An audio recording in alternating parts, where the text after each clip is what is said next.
87 বল হাতে রেখেই দাপুটে জয়, নিউজিল্যান্ডকে হারিয়ে সিরিজে সমতায় ফিরল বাংলাদেশ। মিরপুরের শেরেবাংলা জাতীয় ক্রিকেট স্টেডিয়ামে দ্বিতীয় ওয়ানডেতে দুর্দান্ত পারফরম্যান্স দেখিয়ে 6 উইকেটের জয় তুলে নিয়েছে টাইগাররা। 3 ম্যাচের সিরিজ এখন 1-1 সমতায়। 199 রানের লক্ষ্য তাড়া করতে নেমে শুরুটা ভালো হয়নি বাংলাদেশের। মাত্র 4 ওভারের মধ্যে 21 রানে সাইফ হাসান ও সৌম্য সরকার সাজঘরে ফেরেন।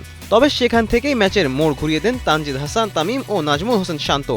তৃতীয় উইকেটে তাদের গড়া 110 রানের জুটি বাংলাদেশকে এনে দেয় শক্ত ভিত। তানজিদ খেলেন দারুণ এক ইনিংস, করেন 76 রান। অন্যদিকে শান্ত 50 রান করে আঙুলের চোট পাওয়ায় মাঠ ছাড়েন।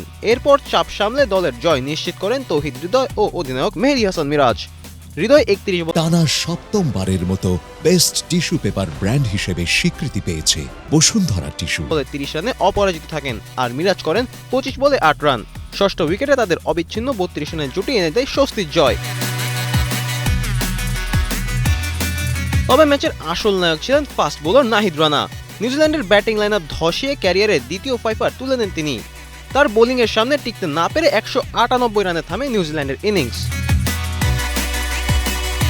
বল হাতে এবং ব্যাটে দারুণ সমন্বয়ে 87 বল হাতে রেখেই জয় তুলে নেয় বাংলাদেশ, যে নিউজিল্যান্ডের বিপক্ষে ওয়ানডেতে তাদের অন্যতম বড় জয়।